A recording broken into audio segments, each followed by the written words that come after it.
Professor Nelson está aqui, coordenador dos cursos de engenharias da Unisalesiana Araçatuba. Ao meu lado aqui está o colega Juliano Pincerato, coordenador da Engenharia Civil. E estamos tendo aí a satisfação imensa de receber aqui o Roberto Hakanick, que é diretor do Colégio de Instituições de Ensino Superior do Conselho Regional de Engenharia, o CREA São Paulo. Agradecendo por ter aberto até uma vaga aí na sua agenda, né, para estar aqui conosco. Realmente agradeço essa participação aí, que para nós é bastante interessante esse bate-papo nosso quanto a engenharias. Professor Juliano. Bom, obrigado, Nelson. É muito bom estar retomando esses trabalhos aqui com a parte, né, desse podcast que conseguimos gerar bastante conteúdo para os nossos alunos, e hoje tendo o prazer de receber o engenheiro Roberto Hakanick. Roberto, um prazer, né? Agradeço novamente também em nome do professor Nelson da instituição por ter nos atendido, aberto essa agenda sua. E eu queria que você falasse um pouquinho de você, contasse um pouquinho para aqueles que estão e vão nos assistir, um pouquinho da sua experiência. E para a gente entrar nesse bate-papo sobre as engenharias, né? Que hoje a gente vê algumas lacunas, algumas demandas interessantes e que ainda a gente precisa supri-las. Seja bem-vindo, Roberto. Sou eu quem agradece o convite, sempre um prazer em conversar com os colegas, os engenheiros, né? Somos entusiastas aí da engenharia, gostamos muito dos assuntos relacionados. Perfeito. Aí a ideia é mostrar hoje, né, nesse bate-papo, um padrão da engenharia, um perfil, o que está acontecendo, o que tende a acontecer, a posição do próprio conselho, a posição dos ensinos de engenharia, a gente bastante envolvido. E nessa troca de informações, de conversas, né, que é sempre bom, a gente tenta dar um direcionamento do caminho. Perfeito. Roberto Hakanick é também conselheiro, né, na Câmara de Engenharia Civil, do Conselho Regional de Engenharia, o CREA São Paulo. Assim como está no CIES, que é o Colégio, né, de Instituições de Ensino Superior, aí, como já falamos, a gente está bastante envolvido aí com essa questão, né, das instituições de ensino superior quanto a cursos de engenharias. A preocupação, eu acho que é geral, é nossa também aqui do Unisalesiano, Araçatuba, Lins, né? A gente tem a engenharia mecânica, engenharia elétrica, engenharia mecatrônica, a engenharia civil, a engenharia da computação e a agronomia, engenharia agronômica também, que é justamente em Lins, porque ali a gente tem uma escola ali, uma fazenda escola, né, por isso. E temos 2 conselheiros também, assim como o Roberto Hakanick aí, o conselheiro Edivaldo Bis, que é da engenharia elétrica, e o Daniel Lucas de Oliveira aí também fazendo parte do CIES lá. Estão participando, uma grande participação, muito boa participação, né, quanto a esse conjunto de representantes das instituições que ali se fazem presente. Extremamente efetiva para nós que estamos no meio, né? Precisamos dessa mudança, dessa alteração da visibilidade do mercado das engenharias no Brasil, né? Que a gente vê que tem uma certa baixa nos últimos anos. Exatamente. A procura, né? E por isso que nós agradecemos aí o Roberto, para a gente falar um pouco sobre isso, qual que é a perspectiva, o que a gente está vendo aí, prevendo para os próximos anos. Eu acho que, para a gente conversar sobre esse assunto, eu gostaria assim, um pouco de tentar resumir uma história, minha história, né? Sim, claro. A minha história que tem muito a ver com... Acabei me transformando em profissional, não eclético, mas abrangente, né? Dependendo das variações que nós tivemos no perfil do engenheiro, do próprio mercado, das próprias instituições de ensino, as instituições que a gente trabalha, tem um delineamento, né? Para a gente tentar mostrar isso, né? Então, em 1990, quando eu fui para Ilha Solteira fazer faculdade, né, era um mundo muito diferente, né? Então, assim, a diferença da faculdade, né, lá só tinha civil, elétrica, mecânica e agronomia, né? Uma cidade pequena, como é até hoje, né? Na Unesp, fiz a carreira acadêmica lá e eu tinha um objetivo, né? Eu vou me formar para ser professor, né? Então, meu sonho de vida era formar em Ilha Solteira, tentar fazer um mestrado, doutorado. Eu queria fazer na USP de São Carlos, na época. Tinha esse objetivo. E era uma questão que pouca gente tinha. Eu acho que, assim, não é que a gente não tinha um conceito de turma lá, né? Porque lá o sistema de integração dos créditos é um pouco diferente desse conceito de turma, né? Verdade. Mas a gente tinha, assim, os colegas que pouca gente se interessava de uma carreira acadêmica, né? Quer dizer, eu quero ser igual ao meu professor, né? Eu quero seguir a mesma linha para o professor, né? E isso tem muito a ver com o mercado de trabalho, né? Sendo que na época a gente tinha esse direcionamento. Né? E talvez você pegou uma época que eu costumo dizer, Nelson, a áurea da elétrica na região, né? Com a hidrelétrica. Exatamente. Então, isso. Alguns queriam já voltar para o mercado de trabalho o que ofertava ali a região, e você já queria ir para a linha de pesquisa. Exatamente, é exatamente isso. Né? Então, assim, eu tinha um interesse, até hoje, né, é minha linha de pesquisa, que são métodos do médico. Sim. Não tinha computador na época, né? Eu entrei em 90 e formei em 94, né? Civil era uma ilha solteira, não tinha, por exemplo, um campo de estágio, como a gente tem hoje. Perfeito. Era um lugar isolado, exceto na elétrica. Né? Porque na elétrica você tem uma usina lá, a própria usina contratava os profissionais de ilha solteira direto, né? Você já saía empregado na época da CESP, aquele negócio todo. Era muito diferente de hoje, né? Tanto no ensino da graduação, como no próprio desenvolvimento profissional das, digamos, tradicionais civil, elétrica e mecânica, que já tinha uma espécie, uma dispersão dos profissionais, dependendo da área que eles estavam, né? Exato. Eu acabei ficando por lá, acabei ficando em solteira, eu comecei a trabalhar numa construtora da própria Ilha Solteira, de Ilha Solteira, né, indo para o trabalho, né, que aconteceu lá. A cidade emancipou na época, né? Formei em 94, ela emancipou em 92 e começou a ter um desenvolvimento, a prefeitura. Comecei a trabalhar lá aí teve o mestrado em Ilha Solteira e comecei a fazer mestrado em Ilha Solteira. Legal. Entendeu? Então, que assim, a história inicial foi isso, né? E logo em seguida do mestrado, comecei a trabalhar na universidade, né, que nós estamos lá até hoje, na universidade como professor do ensino superior, desde 1999, quer dizer, 25 anos de ensino superior. Perfeito. E a evolução das aulas, né, a evolução das aulas é muito diferente de quando eu pisei numa sala de aula a primeira vez num local onde eu era talvez um dos mais novos e era o professor, né? Então era uma coisa bem estranha, né? Hoje eu estou com 30 anos de formado, com 54 anos, né? É diferente a situação da própria evolução do desenvolvimento da sala de aula, e na civil eu sou professor de concreto armado, né? Então, quer dizer, a hora que você chega numa disciplina específica bem conhecida da área da civil, né? Desde critério de resistência até o próprio dimensionamento.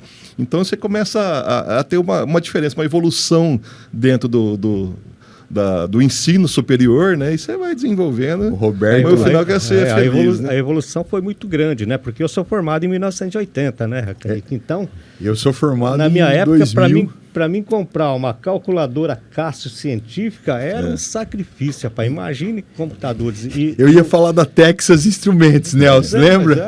Era Cássio mesmo, e era difícil, né? Então, a régua de cálculo era a nossa calculadora. Sim. E de lá para cá você vê como foi a evolução da engenharia e o ensino da engenharia também, né? Então, com a vinda aí dos computadores, né? As calculadoras que hoje fazem tudo também. E hoje até a inteligência artificial aí que resolve até, soluciona o problema dos alunos, né? É um mundo completamente diferente, né? Dentro do ensino, dentro da própria engenharia. Acho que é isso que a gente tem que falar, né? A experiência que a gente adquiriu durante esses anos, no meu caso 30 anos, o Nelson Maia, que a gente tem que mostrar para o aluno que a gente tem que, quer dizer, até quando nós vamos estudar, né? Não vamos estudar a vida inteira, porque a gente não tem um fim, né? A gente precisa estar sempre direcionado ao que o mercado pede, o que a própria profissão pede para a gente tenha um bom desenvolvimento e seja feliz, né? Acho que o objetivo de todo mundo é ser feliz, né? Principalmente com a nossa profissão. Né? Que a gente tem que informar também, né? Deixar isso bem claro ao público aí, a esse público que um dia pretenda fazer engenharia ou que, né, pensa na engenharia, é isso, a evolução é muito grande e vai ser muito mais ainda daqui para frente. Agora, não é que os engenheiros como nós aqui, né, que já desde 1980, o que nós nos transformamos? O engenheiro. Né? De lá para cá, até para a questão do ensino, você teve que se atualizar. Com certeza, então, exatamente. E a evolução do mundo na área industrial hoje ou em qualquer outra área vai ser engenharia. né? Então, essa é a nossa preocupação na formação dos nossos jovens também, né? E as demais profissões, né, elas estão atreladas à engenharia. Todas, né? Todas dependem da engenharia, até para você exercer, atender, receber, enfim, né? Tanto a construção como um todo, né? Então, elas dependem muito disso. Eu vejo o colégio ali, colégio de instituições dentro do CREA, de ensino superior aí, né? Como um órgão bastante interessante, sabe? É uma discussão entre os representantes de quase todas as instituições de ensino superior que têm engenharias, né? Lá dentro do CREA, né? E a gente vê a preocupação de todos, né, Canico? Desde as escolas públicas quanto as particulares. Não sei o que você tem em vista de todas essas nossas reuniões lá. O que pode ser feito, né?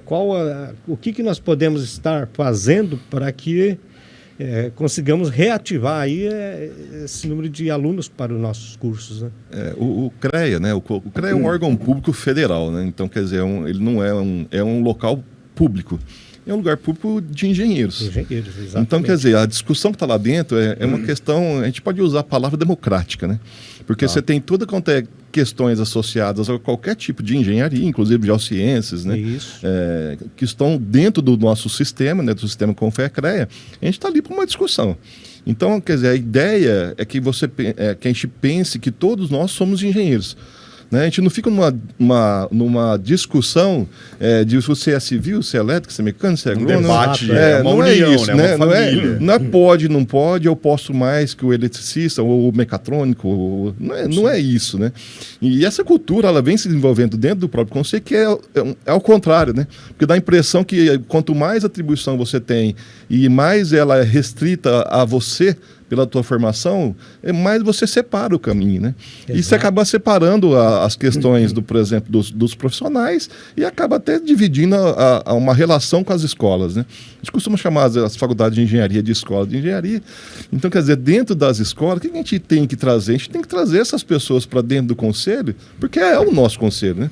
A gente não tem problema, né? Ele é o nosso conselho. Então, quer dizer, o nosso conselho está lá para ter uma discussão. Então, essa aproximação, eu sempre falo isso nas reuniões, fazer essa aproximação, como assim aproximação? Por que nós não somos aproximados? Né? O que eu tenho de diferente com o outro em função de atribuição da própria escola, da própria universidade, do próprio local, do próprio perfil profissiográfico que nós tivemos, né? A gente tem que ter essa questão relacionada à formação para que todos estejam no mesmo lugar. Nós somos todos engenheiros. E dentro lá está um perfil que atenda o benefício da engenharia para que a gente tenha um bom desenvolvimento, né? Às vezes então, acho a gente que vê a classe um pouco desunida, talvez. É muito, né, desunida, né? A gente fala assim, não vou ser demagogo em falar que, pessoal, quando você não sabe o que é o CREA, a pessoa não fala bem do conselho. Ela não fala bem porque do conselho. Conhece, a gente sabe, não conhece o conselho, né? Então vai falar de taxa de anuidade, vai falar do mal, né? É como se andar numa rodovia sem conhecer a lei de trânsito. Se você passar de 100 por hora na Rondon, você vai ser multado, né? Sim. É a mesma coisa, né? É um órgão público que te fiscaliza, que te dá que tem lei que você precisa seguir. Se você seguir a lei, não tem problema nenhum. Agora, a partir do momento que você conhece o que o CREA é, a importância que ele tem dentro das engenharias, aí você começa a entender um pouquinho, né? Mais sobre isso e vamos atender a lei, vamos nos unir, né? Vamos ter uma aproximação para o bem da engenharia. Parar com o jeitinho brasileiro e entender e participar. Que aquilo é aquela tal história, né? Eu estou na rodovia, eu abro a janela e jogo uma lata, que o meu filho vai ver e fala, também posso, mas exatamente. Se eu ensinar o contrário e entender que não pode aí começa a ser o diferencial, né? Então, como nós estamos na área de educação, né? O princípio é a educação. Sim. A educação da formação, a educação... Nós somos formadores de opinião como professores, concorda? Então, e a educação entre nós, entre os amigos, né? Nós somos todos amigos, a gente tem que ter essa educação de fazer com que a gente, né, olhe para o próprio profissional dentro das engenharias, na verdade, para todo cidadão, né? Mas no caso do CREA, ali dentro do sistema, dentro das engenharias, que a gente tem uma educação em seguir um bom caminho em prol da engenharia. Além, claro, da ética que a gente precisa ter, que a gente vê às vezes em alguns vertentes ela acaba não acontecendo, a parte de humanidade e até o próprio patriotismo, né? Para a gente dar valor ao que a gente tem, né? E poder atender essas demandas e sermos uma classe muito mais unida e mostrar para qual que é a importância, porque a engenharia como um todo, né? Se a gente pensar assim, poxa, qual que é o cenário do Brasil em termos de valorização, empregabilidade desse profissional? O que vai acontecer se a gente não nos dermos valor? Né? A ideia do CREA é justamente isso, né? Assim, a gente tentar fazer isso. Essa aproximação que a gente fala nas reuniões é justamente isso, né? Como limitar, como determinar esses valores, né? Como que a gente vai chegar nos valores que a gente precisa, que o mercado, por que não o mercado, por que não que as escolas precisam, por que no cidadão precisa, a proteção do cidadão como um todo, com as engenharias, que é tão importante, muito conhecido, né? Uma das profissões mais antigas do mundo, não é assim? Perfeito. Então, quer dizer, está direcionado, está alinhado, nós temos lei para isso, né? Por exemplo, a gente tem lei dos engenheiros, tem perfis muito bem delimitados para que você tenha uma boa formação. A gente tem um mercado amplo, a gente tem norma técnica evoluidíssimas dentro do Brasil perante o mundo, né? Sim. E às vezes a gente mesmo não sabe disso, né? Porque lá fora é melhor, e aí tem muita coisa boa aqui dentro, inclusive, sobretudo, né? Os profissionais de engenharia. E até algumas tecnologias construtivas, o Brasil tem um know-how que muitos países alto, não têm. Entendeu? Por isso que existe, né, o CREA como um órgão regulamentador e de proteção a esses profissionais engenheiros, né? Na verdade, é uma proteção para essa profissão, uma proteção, né? E a gente, nós estamos aqui, o Unisalesiano, né, o Hakanik, para que você entenda assim, a gente completou 20 anos da constituição do Centro Universitário, né? Sim. Os cursos de engenharias aqui no noroeste do estado de São Paulo, essa região, fomos os pioneiros também. Então, esse ano vai completar 25 anos. Em 2026 completamos 25 anos. 2001 nós começamos com o curso de engenharia mecatrônica, olha, em 2001. E a engenharia da computação. E já tínhamos as faculdades de tecnologia, mas eram faculdades isoladas. Então, o Centro Universitário Católico foi instituído depois e completa-se 20 anos. E estamos aí com todos esses cursos, né? São 6 cursos aí em ativa ainda, tentando, né? Logicamente, a sobrevivência e com um ensino de muito boa qualidade também, tá? Assim como deve ser na sua instituição. E é a preocupação de todos, né? A questão da qualidade eu acho que é uma preocupação de todos. E aí, não sei, na sua perspectiva, como você vê esse cenário para as engenharias aí, Hakanik? A questão da qualidade sempre teve uma comparação, né? A gente vive num mundo comparativo, né? Então, por exemplo, uma bem tradicional são das escolas públicas e das escolas privadas, né? Que dá a impressão que as escolas públicas são melhores que as escolas privadas. A gente não pode generalizar, concorda? A gente tem excelentes alunos formados numa escola pública e tem excelentes alunos formados numa escola privada. E tem alguns alunos não tão bem formados assim nas públicas e nas privadas. A gente não pode deixar de entender isso, né? Sim. Então, isso é lógico. Só que é o seguinte, né? Hoje, né, dentro de uma política que vem de muitos anos dentro do Brasil, né? Isso são de décadas, não é de hoje, né? Ela é de décadas. O perfil do aluno, né, do que tem as condições de fazer uma USP, por exemplo, ele é um perfil de um aluno que, sei lá, mora em São Paulo, fez Colégio Bandeirantes, que conhece os 5 continentes, né? Tem um iPhone novo e vai de BMW para a escola, né? Não pode generalizar, mas é um perfil muito bem limitado. Quer dizer, teoricamente, ele tem a obrigação de fazer uma USP, né? É difícil pegar uma cidade muito pequena, Santo Antônio, Aracanguá, bem pertinho, uma cidade pequena, que a pessoa vai lá e forma como ele quer ser engenheiro, por exemplo, ele acorda cedo, tira leite às 4 horas da manhã, trabalha e vem estudar, né? Quer dizer, qual que é a diferença entre os dois? Vem numa escola que é privada, ele precisa pagar por isso, pelo ensino. Assim, qual que é a diferença? No final, os dois são engenheiros, concorda? Perfeito. Os dois têm a mesma distribuição do CREA, os dois são engenheiros. Mas o salto lá vou usar Santo Antônio de Aracanguá, não fica em... Sim, imagina. Contra isso, então, por exemplo, o salto é muito maior que o perfil lá de São Paulo, que mora lá no Jardins, que faz USP. O salto é muito maior, porque ele teve uma oportunidade na vida de se transformar. Então, essa transformação social dentro de um perfil profissionográfico para engenharia, sim, eu acho muito legal que aconteça nessas escolas que são divididas. Então, o prognóstico é isso, né? Você transforma uma pessoa que tinha uma perspectiva pequena de evolução, ele tem um salto muito grande e evolui e vai para uma grande empresa. Então, a gente tem profissionais muito pequenos que conseguem fazer isso. São todos? Depende muito da força de vontade. Né? Exatamente. Depende muito da força de vontade de tratar a faculdade, independente da faculdade que você faz, como um V0. Né? Estamos na engenharia, estamos aqui é um V0, é um começo. Né? E a evolução é constante. Né? Quando eu fiz desenho técnico, meu desenho era numa folha de papel. Uma régua T. Uma régua T, nanquim, aranha. O pessoal não sabe nem o que é isso, né? Quer dizer, você pega um profissional... integral. Exatamente. Um período. Hoje é muito dinâmico, hoje é muito rápido, as soluções são rápidas. E eu precisei me adequar do que eu formei lá atrás, né? Quer dizer, a gente não tem mais o mesmo perfil. E isso é constante, né?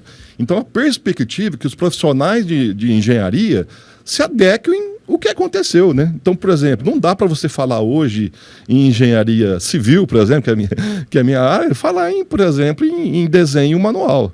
Não dá para você falar quase em CAD. A gente está acabando quase com o CAD, né? Sim. A gente está partindo para uma evolução diferente do CAD, né? A gente não pode deixar de falar de inteligência artificial. As novas tecnologias que estão vindo. As tecnologias estão na frente. Né? Hoje a gente anda com um celular, e o celular está tudo lá, que a gente não tinha nem telefone. Está acabando, né? Os orelhões, né?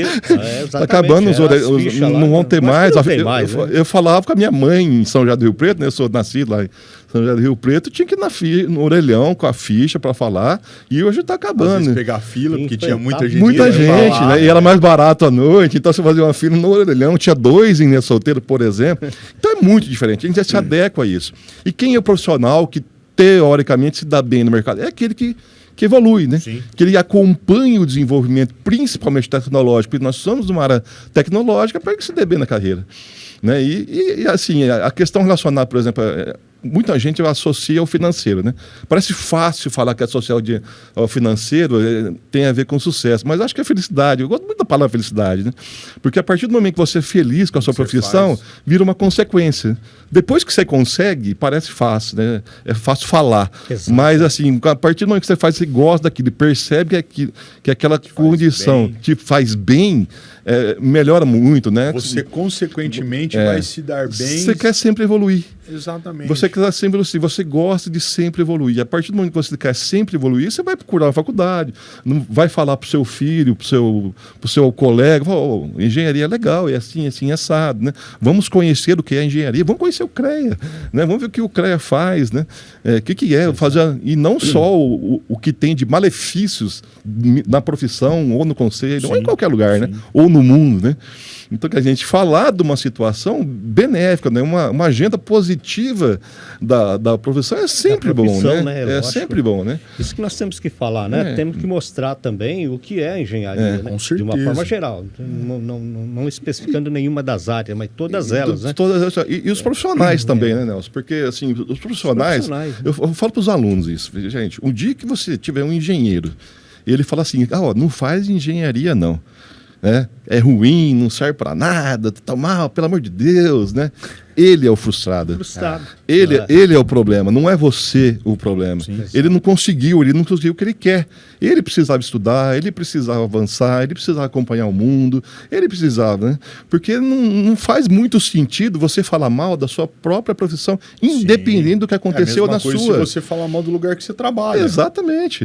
Por que você está ali, então? A gente fala bem até quando sai dele, né? Assim, então, eu me formei lá, eu fiquei lá, instituí lá, eu tive uma fase da minha vida lá. Sempre fiquei 10 anos, 20 anos, 30 anos no local, como que eu falo mal daquilo? Sim, né?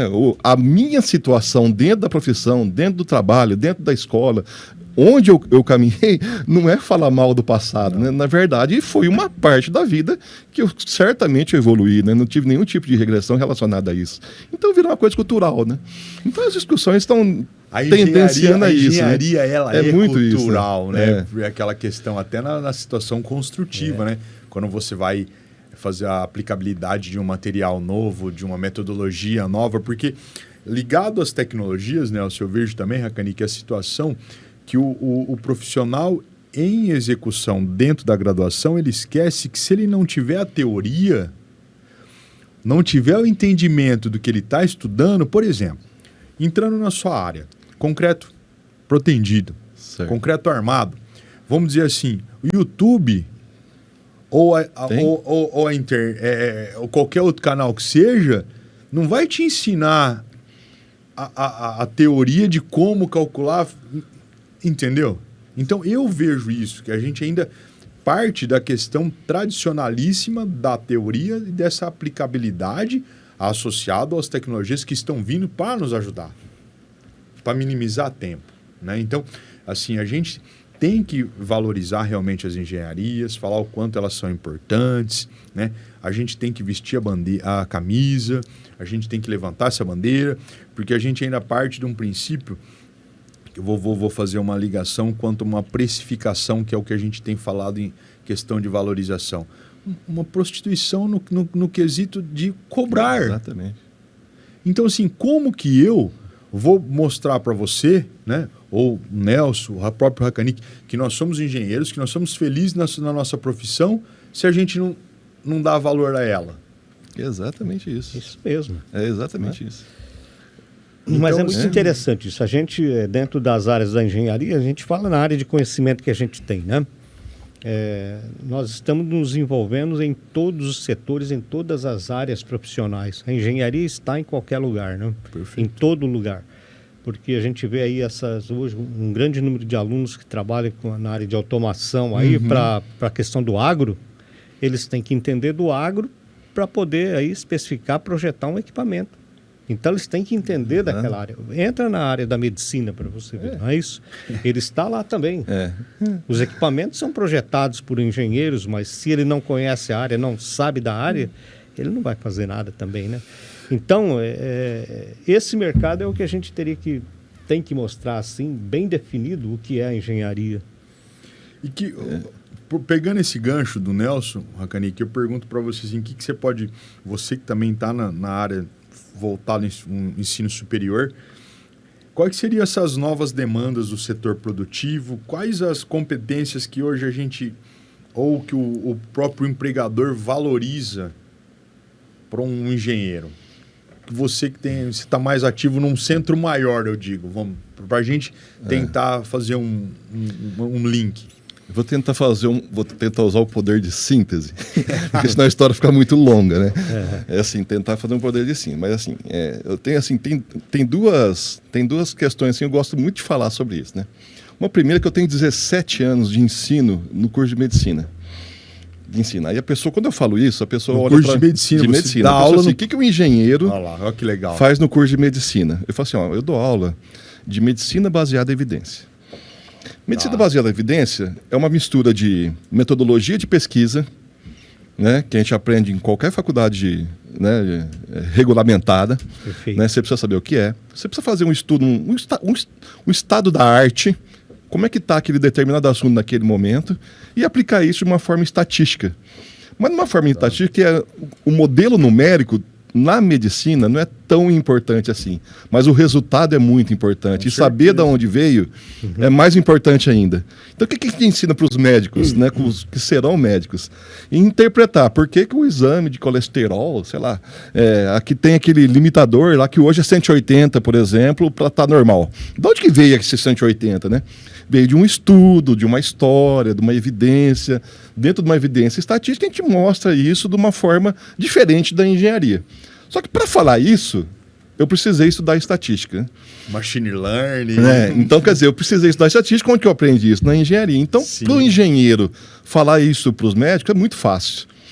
Agora, você falar de estatística, por exemplo, dentro da engenharia, é uma coisa comum. Nós estamos conversando aqui, todo mundo sabe o que nós estamos fazendo, dos métodos e os modelos numéricos, e tudo é estatístico, né? A gente trabalha com estatística de vento, estatística de resistência. Tudo que você faz tem estatística. É estatística. E a nossa origem, né? Por exemplo, são as leis da física. Por exemplo, a lei de Newton não vai mudar. Então, se eu não souber a lei de Newton e pego o gancho que o Nelson usou, por exemplo, da própria agronomia, né? Raiz forte, árvore forte, não é isso? Exato. Se a gente não tem a base, que a gente obtém na graduação, eu não consigo ser um professor de medicina, que seria teoricamente mais fácil que da engenharia. para aquele determinado assunto.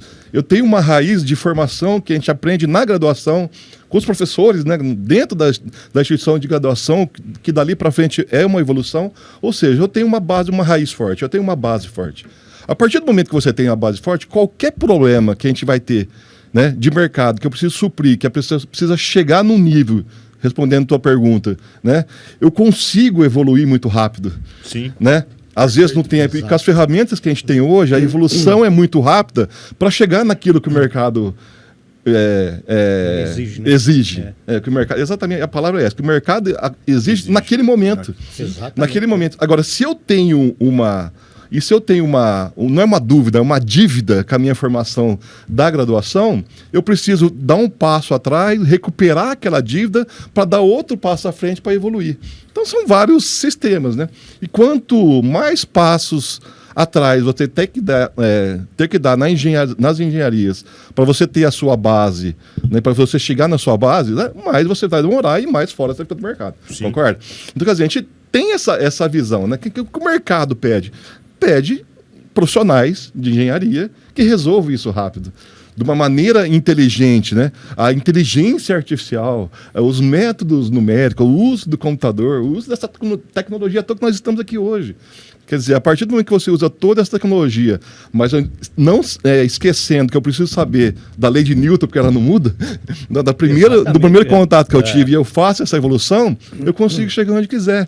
Então, quer dizer, a gente tem as ferramentas. Agora, como caminhar com ela, né? Dentro de um sistema, dentro de um mercado de trabalho, dentro de um potencial que nós desenvolvemos durante a nossa carreira, com o tempo para chegar no que o mercado pede. Então, acho que é assim. Sim. Esse pensamento, ele direciona assim, para que você tenha uma boa evolução. Exato. Né? As outras questões acabam sendo políticas. Políticas de decisão e não técnicas. Né? Até que a gente tem a formação técnica. Né? Exatamente, porque a gente vê que dentro da área da saúde é muito importante essa área da engenharia lá dentro. É o que você está fazendo ali, né? Porque na época das pandemias lá, essa questão da bioestatística foi fundamentada e implementada por uma enfermeira para poder levantar os dados e salvar mais gente, entendeu? É verdade, a bioestatística foi instituída por uma enfermeira. Ela precisou desse cálculo aí para poder, né, administrar lá o hospital dela. E foi aí que aconteceu um grande número de vidas salvas, né? Por causa das estatísticas dela. Por isso que se deu o nome de bioestatística, né? Nada mais é do que a probabilidade estatística nossa da engenharia, a nossa né? aplicada à área da saúde, isso mesmo. Exatamente isso. É muito interessante isso. E não é só isso, né? Dentro da medicina mesmo, você pode ver que tem muitas outras áreas que o engenheiro pode estar atuando também, com certeza, né? A estrutura óssea, as rótulas, as ligações, os módulos de elasticidade, de todos tudo os engenharia. É tudo relacionado à física que tende à engenharia, né? Sim, um modelo numérico, com vida, quer dizer, o sistema, as redes neurais, assim acaba tudo, o homem e a máquina, né? O professor Vasconcelos, que é bem conhecido, né? Ele, quer dizer, o homem tudo muito relacionado à engenharia, né? Os países envolvidos usam muito engenharia, né? E é isso, né? A tendência é melhorar, né? A gente tem... Exatamente. Porque vai faltar, né? Concorda? Já está faltando, Já né? está faltando. Já está faltando. Aí a pessoa pergunta, mas onde está? Se você não sabe onde está, então dá um passinho para trás, né? Vamos ver o que está faltando para você saber onde está aquela questão, né? Porque tem muito. E o que você acha que está faltando para o profissional recém-formado? Já puxando essa ideia sua que assim, essa síntese foi extremamente importante e inteligente na colocação. O que você, pós-graduação, o que falta para ele alavancar? Assim, entrando no mérito da pós-graduação, a história, mais uma vez, eu falo da base, né? Sim. A pós-graduação é uma evolução da sua base. Você fica especialista. Vou fazer outra analogia. Perfeito. Então, vamos usar mais uma vez a medicina, que é bem... todo mundo conhece, né? Característica. Tudo característica. Se você tem problema no coração, você vai no cardiologista. Certo? Você não procura um oftalmologista. Concorda? Fantástico. Por que não na engenharia, né? Por que não na engenharia? Porque você... a mais, né? Se você não está num sistema... se você tem um pouquinho de consciência, mesmo se for um sistema público, um AME, por exemplo, no próprio Sistema Único de Saúde, né? Se você olha para uma pessoa que é um clínico geral, um médico que é clínico geral, você fala assim, esse médico não fez residência, ele é generalista. Perfeito. Ele vai fazer um atendimento primário, né? E vai te direcionar para quem é especialista. Ok. Então, por que não ser especialista nas engenharias, né? Aí eu vou puxar um gancho que eu acho interessante para a gente seguir essa linha de raciocínio. Aí vem aquela história do recém-formado, no tocante a ele ainda ele não sabe, dá tiro para tudo quanto é lado. Aí você pega uma placa na frente do escritório dele, ele faz bombeiro, tudo. Ele faz, aí ele vende coxinha, traz seu amor em 7 dias. Você entendeu? Ali? É isso. Essa síntese é fantástica, entendeu? Porque para você se dar bem, seja especialista. Especialista em alguma coisa. Especialista em alguma coisa. Um aluno, óbvio, eu dei tiro para todo lado. Sim, você deu tiro para todo lado, o Nelson deu tiro para todo lado. Também. Independente do tempo, nós demos tiros para todo lado. Só que acertamos em um. Só que a tendência do nosso tiro para todo lado é para aquela área que a gente gosta. Exatamente. Diferente do que a gente dá tiro aqui, mas se for lá para a estrutura, eu gosto mais disso, eu vou para esse lado aqui. Se acontecesse para hidráulica, para geotecnia, sei lá, para construção civil, poderia até acontecer. Mas você não ia deixar mas o meu tiro eu mirava mais para um lado. Né? E isso tem muito a ver com uma relação em competência, em habilidade, competência, em atitude para o seu dimensionamento. Exatamente. Né? Você olha para um advogado, fazer a mesma analogia. Você olha para um advogado, ele faz lá tributarista, ele é civil, ele faz tudo. Falei, gente, esse cara não deve saber fazer nada. Né? Agora, se você tem um problema sério com os advogados, a gente não quer isso, né? A gente tem um receio muito grande. Eu quero um tributarista, eu estou com um problema sério, eu vou na pessoa tributarista, né? Vou pagar para ele quando ele pedir, para ele resolver o meu problema. Eu não vou arriscar o meu problema sério com isso. Sim. Isso acontece no direito, isso acontece no médico, isso acontece na engenharia. É que nem um restaurante, né? Que eu falo para os meus alunos, é que nem um restaurante, Hakanic, que serve frango, boi, peixe, massa. Você pode ter certeza. Sushi. Você pode ter certeza que alguma coisa tá chegando no tempo de validade. Exatamente. É isso aí. É que nem você chegar num restaurante num rodízio de carne e querer comer um camarão. Tem alguma coisa errada, entendeu? Então, essa linha de especialização, a gente conversa aqui, né? Os professores, nós na coordenação e passamos para os alunos essa questão. Claro, eu também dei tiro para tudo quanto é lado. Só que sempre falando como você, procurando alguma coisa até me encontrar, talvez, porque às vezes a gente percebe que o aluno às vezes falta um pouco de maturidade. Ele às vezes não encontra uma pessoa em casa, isso quando eu falo de particular, tá? Faculdades particulares, às vezes a família não tem o mesmo segmento da graduação dele. Então, assim, ele... Até para poder interagir, né? Exatamente. Aí, aonde que ele almeja? Ele almeja naquele engenheiro que é o tutor dele no estágio, ele almeja ou se espelha num professor de uma determinada disciplina que ele tem uma afinidade maior, né? Até na questão de trabalho, o quanto aquele profissional é visto ou respeitado no mercado, né? Então, assim, aí que ele consegue... depois de 2, 3 anos, às vezes, na faculdade, ter essa visão, que às vezes ele não tem em casa. Porque, falando, generalizando na questão de mão de obra, se a gente pegar, antes, a maioria das profissões dentro da construção civil, de forma geral, elas eram passadas do quê? De pai para filho. E hoje... Era quase que obrigado, né? Exatamente. Era quase que obrigado. Né? O pai levava o menino desde pequenininho para a obra, para fazer um quadro de eletricidade, enfim. Hoje, os pais, esses que estão na construção civil, às vezes não querem que o filho mais vá para o trabalho braçal. Então, a gente também vê essa situação, né? Temos um caso extremamente claro para nós, por exemplo, na civil. Eu tenho um aluno recém-formado que o pai é um marceneiro assim fantástico na cidade. O que ele pede, ele não tem agenda para trabalho, e o que ele pedir para cobrar vão pagar porque sabe. Ele. É um artista. Exatamente. Ele é um artista, né? Então a gente vê muito isso também, viu, Nelson? É uma situação clara. Que muitos não querem seguir também o segmento, né, da Sim, família. Muitos sim. não querem, então existe esse problema aí.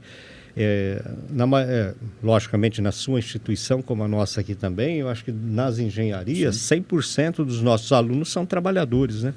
Já estão na área, estão um pagando. perfil diferente, das públicas, né? É a história do... Exatamente. É bem diferente o perfil, né? Mas o salto é muito grande, gente. Ninguém tira isso da minha cabeça. E eu falo isso e sempre eu falo, as pessoas geralmente concordam com isso. Esse salto é muito importante. Não vamos, a qualificação dele, obviamente que vai ter uma diferença, mas se ele for especialista naquilo, ele pode ser melhor do que muita gente. Você quer ver uma coisa que é legal puxar essa colocação sua desse salto? A gente vê por aqui, Nelson, ENAD.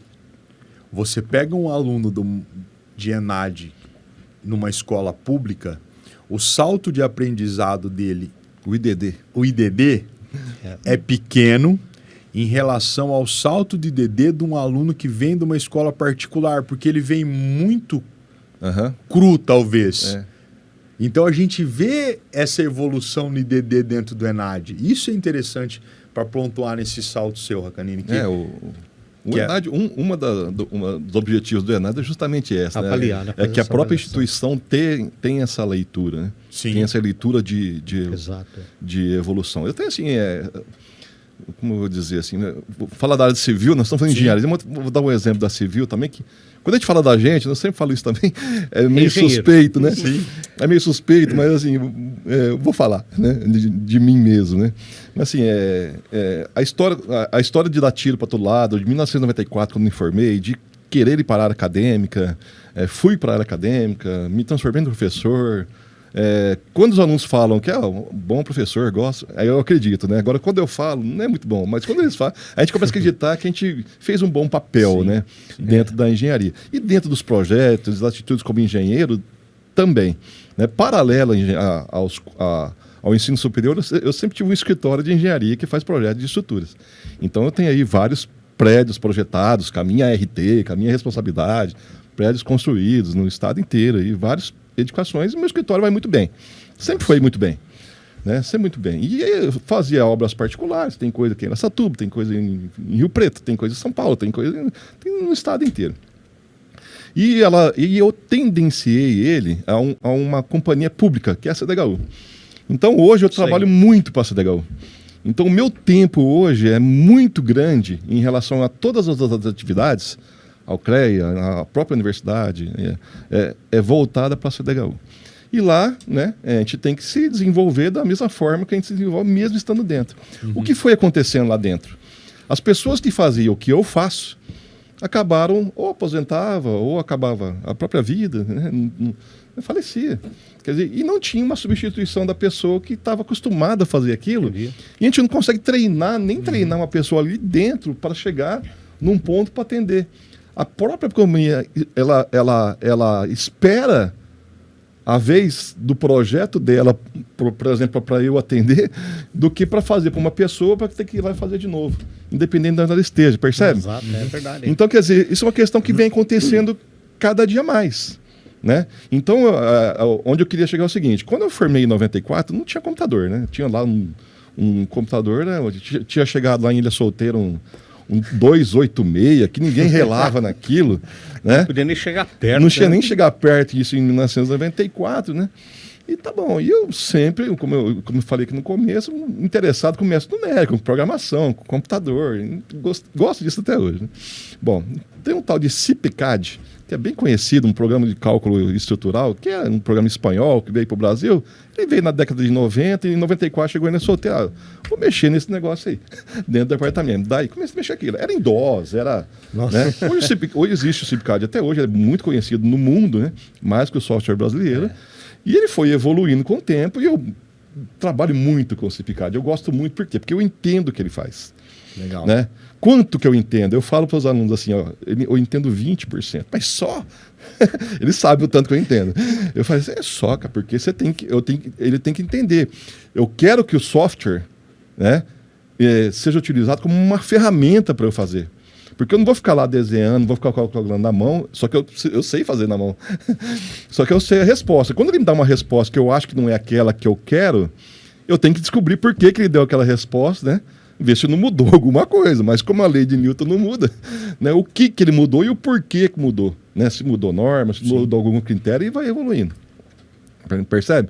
Então, quer dizer, a gente usa isso como ferramenta, a gente usa a base e a própria experiência e vai evoluindo dentro da profissão. Bom, um belo dia, né, dentro da CDHU, questão de BIM, né, que também é uma questão muito relacionada a isso. Né, a questão associada ao software, né, as relações entre o software, a customização, na verdade, a customização entre as várias disciplinas, eu tive que caminhar para o TQS, que é outro famoso um programa brasileiro, e fala... Qual é melhor, né? O TQS ou... Bom, a hora que eu peguei o TQS a primeira vez, eu acostumado com o CIPCAD, falei, gente, o que eu estou fazendo aqui, né? Que é totalmente diferente, mas para fazer a mesma coisa. Mas não, vou estudar, vou interpretar, vou tirar as mesmas dúvidas, vou começar lá em 94, isso há uns 15 anos, né? Há uns 15 anos que eu comecei com o TQS, por exemplo, e vão estudar da mesma forma. Quer dizer, eu tive que me adaptar deve ter isso aí, não tem mais que isso para atender uma companhia ao qual eu estava cada dia mais crescente. Sim. Quer dizer, eu tive que mudar, às vezes, toda a minha vida, né? Só que é com a mesma ideia, né? É uma ferramenta de auxílio para fazer aquilo mais rápido, para fazer aquilo melhor, para que eu entenda. Então, quer dizer, a partir do momento que eu tenho o domínio daqui, por que você está me dando esse resultado? E eu tenho uma base consistente, que uma pessoa me fala, é por isso ou por aquilo, e a gente entende, opa, legal, isso é verdade? Tá, joia. Quer dizer, aquela ferramenta é para o meu bem. Aí eu vou evoluindo, quer dizer, agora explicar tudo isso para quem está começando é muito difícil. Né? Então a pessoa tem que se colocar numa posição de onde ela está. Né? Fazer o que ela sabe. Fazer o que ela sabe. Aí esse é o limite. Né? É o limite, porque você tem uma responsabilidade, você tem uma formação. Se você não sabe, vamos procurar saber. Você pode perguntar para qualquer colega que você tem que a sua evolução vai ser grande. Né? E você vai chegar num nível, nos 20%, no 30%, no 40% do software, da ferramenta. Isso acontece com a IA, isso acontece com métodos numéricos. Né? Saber a resposta que ela te dá e como fazer isso para o seu benefício. Então, a partir do momento que você tem essas relações que são auxiliares à nossa formação, que tem aquela base inicial, que a lei de Newton não muda e você chega numa evolução para atender o mercado, é o caminho. Complexo? Não é tão complexo assim, né? Nós não pensamos linearmente aqui como engenheiro, né? A gente não pensa numa Y igual a X, B, não é isso, né? A gente sempre põe uma curvinha, né? Sim. As nossas condições de contornos não são lineares, né? Exato. Né? Só que a origem, né, do aluno de graduação, ele pensa linear, ele pensa sempre isso e aquilo, isso está para isso, uma regra de 3, uma serenidade de triângulo, qualquer coisa desse tipo. Extremamente básico. Extremamente básico. Aí, a partir do momento que você começa a colocar essas condições de contorno para uma evolução, a vida também começa a melhorar bastante, né? Tento explicar isso para o meu filho, que meu filho é formando em engenharia, ele faz engenharia elétrica, né, na Federal do Paraná, ele forma esse ano. Eu tento explicar para ele. É bem difícil, né? É bem difícil. Primeiro que ele é meu filho, mas não sou eu. Né? A gente tem, como pai, a gente tem que entender isso. É isso, ele tem o perfil dele, né? Ele fala, pai, por que isso? Aí ele explica, por isso, por aquilo. Aí ele associa do jeito dele e caminha. Caminha, né? A partir do momento que ele consegue limitar esse caminho, com a busca da felicidade, dos auxílios que vêm da tecnologia, para ele ter um bom desenvolvimento, acredito, né, torço por isso, obviamente, que será um bom engenheiro eletricista. Com certeza. Né? Exatamente. Estamos caminhando aí para o final desse bate-papo nosso aí, né, Racani? Que eu gostaria até que você deixasse uma mensagem aí, o professor Juliano também, para esse público nosso, né? Os alunos, logicamente, que estão aqui na instituição e para aqueles que vão chegar aí para esse ano de 2026 também, né? Penso assim, entusiasta da engenharia, acho que me expresso muito bem disso, né? Quando eu falo de engenharia. Gente, vamos, né, tentar ser engenheiros, bons profissionais. Quem está, quem quer, né? Todo país desenvolvido, né? Todo país desenvolvido tem um percentual muito grande de engenheiros que compõem esse país. Os países europeus, o próprio Estados Unidos, a própria China. Nós estávamos conversando aqui no começo sobre isso. Muito evoluído, muitos profissionais. O Brasil tem poucos profissionais de engenharia proporcionalmente à sua área, à sua população, às suas questões. Então é evidente né, que uma profissão que não vai acabar nunca, por mais que se fale por aí que vai acabar nunca, é evidente que vão precisar de profissionais. Nós precisamos de bons profissionais. Né? Para quê? Para atender aquelas tendências de mercado. Né? Estudar sempre. Então, é fazer engenharia, é cursar bem uma engenharia. Tem engenharia, independente do lugar que você vai ter uma boa formação, porque não tem como não ter uma boa formação. Depende da pessoa? Depende. Sim. Mas vamos fazer. Evoluir sempre numa pós-graduação, no estudo. Né? Tem várias ferramentas de estudo. Evoluir como profissional. Aprender com os outros. Né? Eu aprendo com o meu aluno, aprendo com a mão de obra bruta lá numa obra que a gente vai. Quer dizer, todo mundo aprende com todo mundo e delimita o caminho. Quer dizer, a partir do que a gente busca? A gente busca engenharia. Vai precisar. Né? Quer dizer, vai precisar. A gente já tem várias, é questionável esse número de vagas, mas tem muitas vagas no mercado que não são cumpridas faz muito tempo. Né? Acha um engenheiro especialista, por exemplo, em estradas. É difícil, não existe.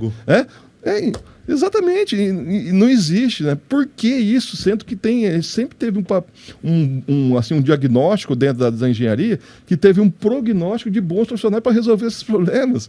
Quer dizer, a gente precisa de novas formações, né? Sim, por que a gente não consegue formar jogadores de futebol? Por que não fazer engenheiros, né? Então... É uma evolução, a gente vai precisar disso. Então, assim, vamos fazer engenharia, vamos entender o que são as universidades, as escolas de engenharia, vamos ver as histórias das pessoas que estão trabalhando com engenharia, vamos ver as atitudes que o próprio conselho de engenharia, o nosso conselho faz, né? Tentar ver de uma maneira positiva, né? Para que ele serve, né? Você imagina você não ter fiscalização numa estrada, né? É a mesma coisa. Por que a gente tem que ter fiscalização na engenharia? Gente, porque não é todo mundo que obedece à lei. Então a gente tem uma lei para fazer. Imagina você andar por Araçatuba sem um semáforo. Como seria o tráfego dentro da cidade? A engenharia é a mesma coisa, as profissões é a mesma coisa, e é isso. Mas assim, em busca de uma profissão de engenharia que vai precisar, se possível, né, com felicidade, né? Mais uma vez usando essa palavra felicidade, eu gosto muito de usar ela, quer dizer, ser feliz com aquilo, você fica entusiasmado com aquilo. E dentro dessa atitude você consegue fazer um bom caminho. Acho que esse é o recado, né? Nós temos uma disciplina aqui dentro das engenharias, né, que chama Filosofia da Felicidade, viu? Olha, é obrigatória, né? E não é à toa, né, Nelson? Inclusive na diretriz curricular, né? É Humanidades, Ciências Sociais e Cidadania. Sim. Uma engenheira mecatrônica que nós conversamos aqui num podcast, já formada na primeira turma aí, 2010, 2011, numa das falas dela, ela disse: Nelson, sabe o que foi que me fez assim... despertar para a questão da engenharia? O que me trouxe sucesso na minha carreira foi a filosofia da felicidade. Eu me aprofundei nela. Hoje eu sei cuidar de pessoas. Sim. Hoje eu sei cuidar de pessoas por causa da disciplina, entendeu? Então é isso aí. É isso aí mesmo. Você fala da felicidade. Você pensa em todo mundo, né? Tá certo. A ideia é pensar em todo mundo, né? Cuidar da equipe, né? E não passar pelas pessoas, né? Cuidar de todo o seu entorno, independente da colocação, da hierarquia que ela está, da colocação que ela está dentro do sistema ao qual você vive. Sim. Né? É uma educação, é respeito e é evolução, né? Eu quero ser igual àquela pessoa lá. Na verdade, eu vou ser melhor que ela, mas sem você passar por cima de ninguém, né? Respeitando. Né? Você tem que passar por cima de você mesmo, né? Você tem que crescer dentro, né, com você mesmo. A filosofia é muito importante para quem gosta, né? Implicitamente a gente pensa em filosofia, né? Mas a partir do momento que você entende disso, começa a pensar nas pessoas, uma questão social mesmo, né? Aprenda na CDHU, é um órgão, é uma companhia social, né? Pô, nunca tinha pensado nisso numa questão da pessoa que está morando em tal lugar, né, numa encosta perto da Serra do Mar, numa situação, ainda transformando a vida dela numa casa pequena, mas digna, né? Sim. Uma moradia digna com muita tecnologia de engenharia. Então, acho que esse é o caminho, né? Tem muito a ver as questões aí da engenharia com tudo. Estamos aí. Né? Espero que você possa voltar aí. Nossa, eu ia falar isso agora, né? A gente poder aí dar continuidade nesse bate-papo, que é muito interessante, né, Racani? Que a gente tem que... Você que está envolvido ali com quase todos os representantes de instituições lá dentro do CREA, ali, eu acho que você, né, consegue poder até passar para todos eles também. Esse interesse de um bate-papo entre instituições também seria muito interessante, viu? E fica o convite, tá bom? Não, obrigado. Uma hora que você quiser. Falar, não precisa. Pertinho, moro aqui pertinho, né? Fico bastante em São Paulo, tá? Mas, assim, verdade. Mas nessa época de férias, num dia, numa segunda-feira, qualquer dia. E até eu ia falar disso, pra mim, né? que agora com a possibilidade de fazer online, dá para fazer a qualquer lugar, Nelson. Exato, É que eu moro em Fernandópolis, né? Eu moro em Fernandópolis, uma hora e meia. Pertinho, Depois eu tenho bons amigos de Fernandópolis. Aí eu tenho 2, assim, de segunda, de sexta-feira. Geralmente, semana eu estou em São Paulo, por conta da própria CDHU, e a gente aproveita do CREA também. E é isso, né? E dentro do CREA, a gente conversa com muita gente, né? Então, assim, a gente tenta... na verdade, as conversas são para ver o que acontece em cada lugar, que é bem distinto. Sim. Mas todos falam de engenharia lá dentro. Né? E é bem... As situações são distintas, né? E convergem por uma mesma situação. Então, a gente acaba conhecendo as pessoas, né? Eu tenho 20 anos de CREA. Quer dizer, eu pisei no CREA a primeira vez como algum membro de alguma comissão lá dentro em 2006, né? Vou fazer 20 anos de CREA. Então, a gente já viu, o CREA evoluiu muito, assim, teve uma evolução muito grande de abrir essas portas, né? Mas por que ela era fechada? Entendeu? Entendi. Então, a gente tenta ter essas relações com as instituições, com as próprias entidades, com os próprios funcionários, para tentar resolver, vamos dar o caminho. E quando a gente ajuda e dá certo, bacana. Bem legal. É igual, sabendo que fazer um projeto, você vê o prédio crescendo, né? Esse projeto aqui foi o que eu projetei. Minha filha fala, papai, foi você que fez? Não, calma, não foi todos. Né? Mas esse aqui eu falo para ele, esse aqui é projeto nosso. Né? O objetivo é único, né? É a união aí nas áreas das engenharias, que isso traz benefícios para todos, né? E quando a pessoa fala que está longe, viu, Nelson? Eu costumo falar assim, está longe para quem? Para quem? Por quê? Para quê? Por que está longe de ter essa questão de... Está longe para quem? Não está longe. Né? Eu não vou desistir. Se você pode desistir, eu vou falar o possível para você não desistir. Mas não está longe. Não está. Né? Está longe para quem? Perfeito. Exatamente, porque a nossa parceria junto ao Conselho já vai completar os 26 anos. Desde a primeira turma a gente já tem esse... Sempre tivemos conselheiros lá dentro também, né? A cada época já tivemos na mecânica, depois foi para a elétrica e temos da agronomia também. Quer dizer, a cada época a gente está lá também tentando colaborar, né? Isso é muito importante. Agradeço a sua participação, Roberto Hakanick, né? E fica o convite para uma nova... Com certeza. Eu vou convidar já, viu, Nelson? Pode falar porque eu vou convidar. Aí, Na verdade, assim, nós temos alguns eventos ao longo do ano na instituição. Depois eu quero, nos bastidores, a gente vai conversar um pouquinho mais. A gente tem algumas coisas aí que eu acho que vale a pena essa proximidade, tanto com o Roberto e tanto com o que ele proporciona dentro do CREA. Eu acho que a gente tem que mudar a cara disso tudo. Eu não o conhecia pessoalmente, somente de nome. Quero já também, em meu nome dos nossos cursos, te agradecer. É um prazer. Você é uma pessoa extremamente simpática, uma pessoa eu vou resumir você a uma coisa que você falou ao longo dessa trajetória. Felicidade dentro da sua profissão. Então, assim, admirável. Obrigado por ter cedido esse seu tempo para a gente aprender um pouquinho mais com você. Obrigado, Roberto. Sou eu quem agradece, né? Eu vejo, nós conversamos sobre o Pode Construir, né? Se Deus quiser. A hora que você quiser. Obrigado, Senhor. Disso. Tecnicamente também, né? Eu estudo bastante fundações. Né? Com certeza. Já fiz algumas palestras. Não, uma propaganda, eu quero... Sim. Oferta isso. Não, é questão de organizar numa semana de engenharia para alunos. É específico da Civil, né? Mas eu falo de fundações em Costas, que a gente trabalha bastante, né? Atuamos lá em São Sebastião, no acidente. Fundações muito diferentes do que a gente tem, por exemplo, aqui em Araçatuba, na região.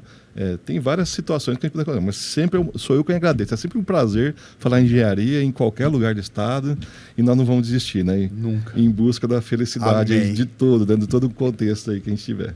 Sou eu que agradeço mesmo. Obrigado, então, Nelson. Obrigado, a sua pessoa também, a gente agradecendo. Quero que você leve aí um abraço a todos lá do CIES também, né? Opa. A presidente lá, Lígia Maquei, que já esteve conosco, né? Sim. O Pisserato participou também. É uma gratidão imensa de vocês estarem aqui dentro da nossa instituição. Serão citados. Muito obrigado. Amém, obrigado. No CIES. Sou eu que agradeço.